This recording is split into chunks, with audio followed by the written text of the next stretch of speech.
A vaga de lumes do pasado 2025, unha das máis intensas da historia de Galicia, deixou 119.000 hectáreas queimadas segundo a Xunta, unha cifra que o programa Copérnicos da Unión Europea elevou a 209.000. Sobre esta superficie, a propia Administración Autónoma informou que tiña previsto actuar con labores de amortecemento de impactos e restauración hidrolóxico forestal nunhas 200 hectáreas, o que supón o 0,16% da superficie oficialmente queimada ou un 0,09% do detectado polos satélites Sentinel.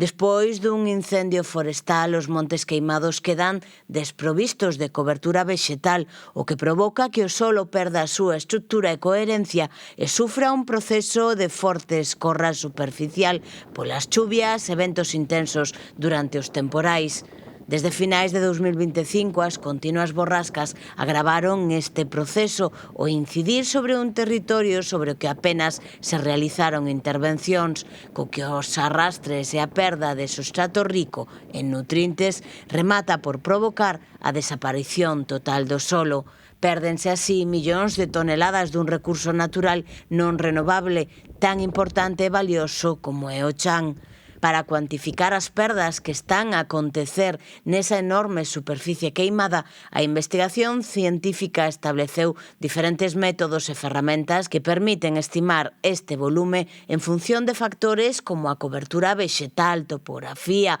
meteoroloxía, recorrencia. A Asociación Ecoloxista Adega denuncia que numerosos lugares, particularmente da provincia de Ourense, estánse a ver afectados polos arrastres de cinzas e sedimentos que as chuvias están a provocar nos montes queimados. Estas materias chegan aos mananciais, regos e ríos, provocando turbidez e alteracións da química da auga, o que pon en risco o abastecemento de persoas e animais. Adega, tal e como fixo durante a vaga de lumes coa posta en marcha de iniciativas de voluntariado para a recuperación dos montes queimados, pon agora a disposición da cidadanía un modelo de denuncia para lembrarlle ás administracións as súas obrigas legais e exixirlles a adopción de medidas urxentes para reverter os efectos das escorrentas. Trátase de localizar os puntos nos que, como consecuencia de non terense aplicados medidas básicas de protección e restauración,